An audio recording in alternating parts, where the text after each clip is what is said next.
In a special Zoom interview with ITV Gold, award-winning director Shekhar Kapur of Masoom, Mr. India, Bandit Queen and Elizabeth fame talked about his latest film, What's Love Got to Do With It, a romantic comedy that explores the complexities of assisted marriages and questions conventional views on relationships.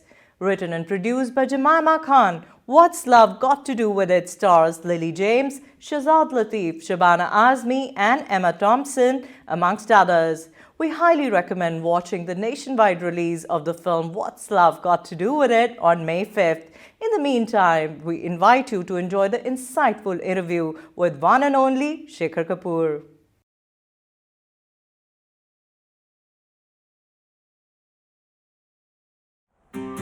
Bye. जीते रहो. Alaikum salam, Auntie Aisha.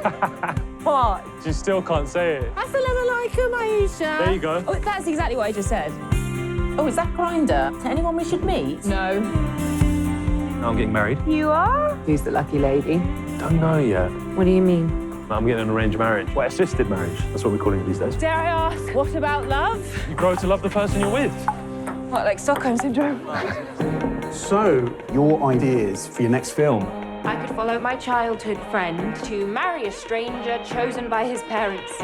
My big fat arranged wedding. Meet the parents first. Love contractually. Huh. Mo here, Mo the matchmaker. No photos? No photos yet. You're thinking with your lulu, you need to be thinking with your nunu, okay? What's your education, bro? He's a doctor. Oof, no, listen, top of the food chain. And any vices I should know about? Drinking, smoking, dogging. No dogs, no pets. No, dogging means something. Don't worry. Cats are okay. Got news. I got engaged. Wait, what? Very like her. Hi. Hi. It's love at first Skype. How do you feel about possibly moving to London? She's fine with it. It's a very multicultural place. यहाँ रहना तो ऐसे ही है जैसे बहुत बड़े कोठे पर. The wedding's in Pakistan. You're so fully signed up to this. You're forgetting I've seen it work. Maybe you should focus on your own choices. You actively search out anyone who is wrong. No one can get close to you. Am I just half a person when I'm not with a man? Is that what you think? You know why the prophet said paradise lies at the mother's feet? There is no love greater than a mother's love for her child. Your happiness. It's all that matters. We all need other people. There's no weakness in that. Now the party starts. I used to think that I was scared of being with the wrong person. But now I realize that I'm scared of being with the right person. I've been very lucky to have them as neighbours. Actually, they've become like family to me since your father left for that teenage tour. She's 35. Exactly. So thank you for sharing the film screener, first of all. Super enjoyed it. I have a quote from you from 2013 when you wrote, "Don't try to be reasonable with your dreams."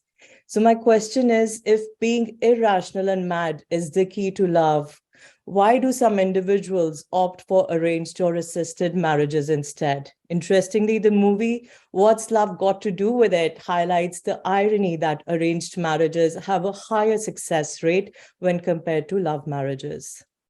Well, let's take the last question. I mean, it could be a warped statistic, you know.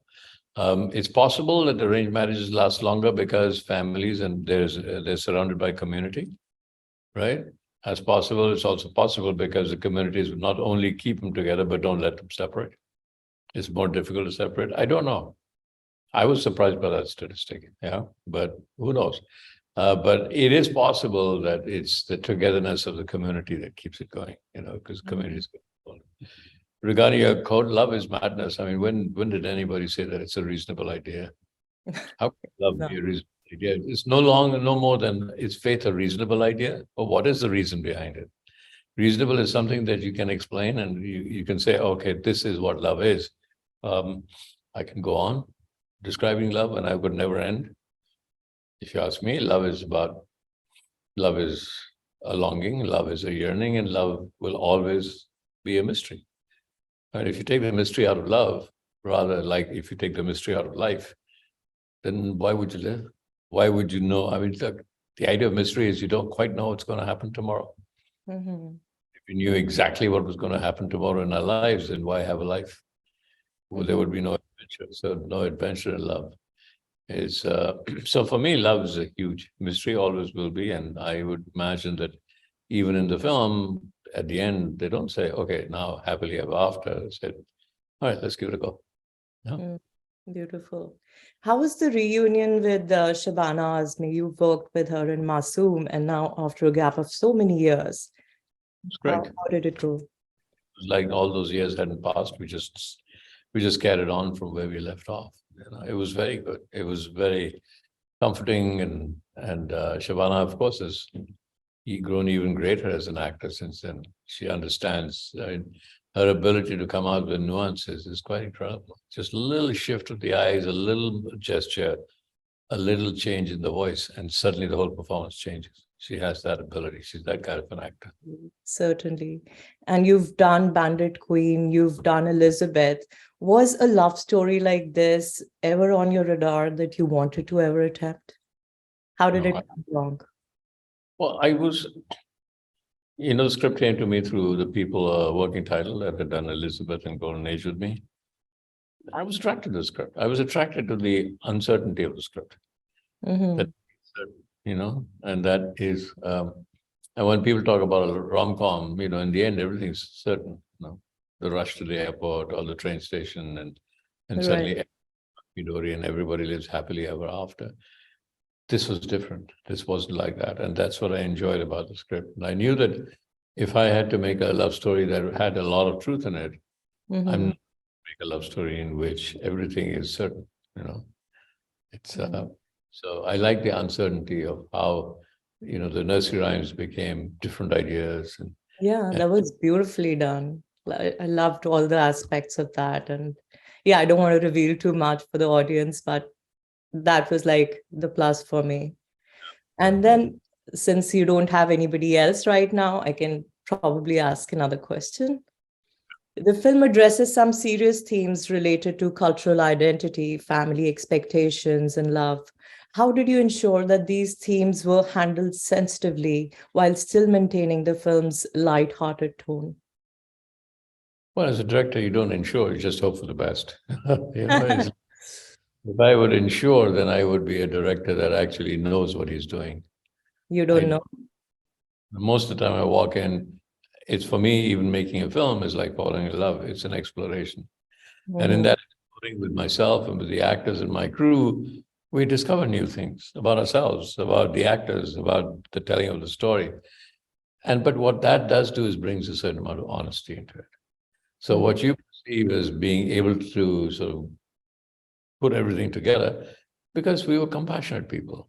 We were working together with a sense of love. And we were people working together and exploring ourselves, all of us. And so therefore, what comes across is kind of kind and honest and compassionate. And that is what you see. So I don't walk into a script. I have ideas of what I would like to do with it. But then, as a director, if you ask me today, what were you thinking? Why did you plan that shot in Bandit Queen that way? I will find some way to satisfy the answer. But the truth is, at that moment, I had no idea. You had no idea. But okay, you talk about uncertainty, but how prepared were you? What was the homework like especially for this film? Well, the point is that I am a bit obsessive. Actually, much more than a bit obsessive. So I do a lot of homework. And then I go on the set and I throw my mind into absolute chaos. And I keep telling myself, today I won't know what to do. Today they're going to throw me off the set. Today I'm going to get fired. Today they'll go decide, they'll realize I'm just a con man. And in what I'm really doing is I'm putting my mind out of the way. I'm panicking my mind. And when the mind goes out of the way, the honesty creeps in. The honesty of that moment creeps in, because no decision that you've ever made before the shoot has the honesty of that moment. So I'm always waiting for that moment to come, and then I start.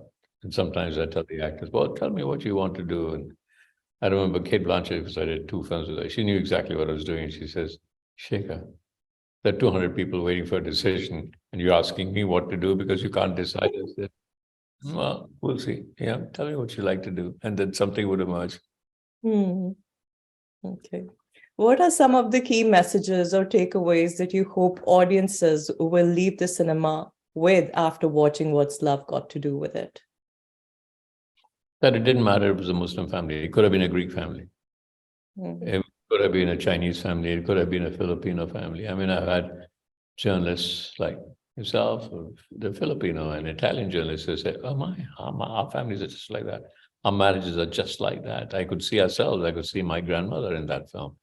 So that was one hope that we've succeeded in, that at one point you forget that this is, you're not blocking yourself in an identity idea, oh, they're Muslim Asians. No, as long as you, but actually they are Muslim Asians. At one point, my job was to get over that and see themselves as fellow human beings with the same emotion, with the same heart, with the same ideas and the same love.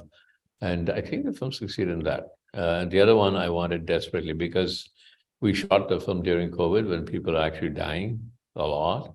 And we shot it, and I said, you know what, people have forgotten how to hug each other. And the one thing that's going to happen after COVID is everybody's going to be wanting to hug their families. So you can see a little bit of a hug there in the film. That was beautiful. Thank you so much for talking to me. And I guess my time is up, but all the best, and looking forward to so many more productions and directorial work from you. Thank you very much. Thank you.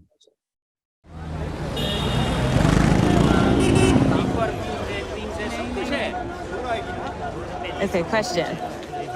What did you think of her in real life? She's great. Yeah, but did you fancy her? So pleased to say that on camera. Come on. So annoying. Fine. And are you nervous about the Mendi tonight? Actually, just tell me what that is.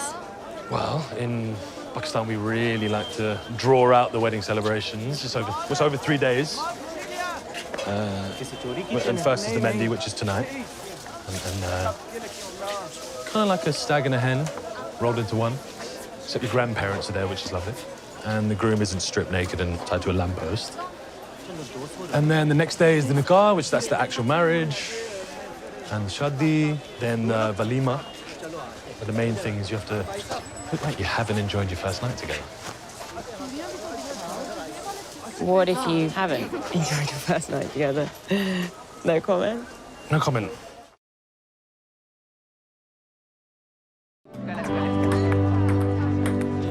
It's been a while since I played this. Dare I ask, what about love? You know what? It's just a different way of getting there. You don't have to start with love. End with love, you know, and over time, you grow to love the person you're with. What, like Stockholm Syndrome? You know my parents aren't making me do this, eh? No, I know, that's why I'm so surprised. Do you know what the UK divorce rate is? No. I found out. 50%. 55%. And guess what it is for arranged marriages? 6%. Boom! The thing is, I've seen it work. I want my kids to have what I had, stability. And marriage isn't just about two people being in love. It's a bigger thing than that. It's about what's best for children and the whole family, society. Just say all that weird, old-fashioned, conventional shit on camera. No, it's so annoying. If I win this rally, right? Yeah. You're doing the film. Oh! Ah! Oh!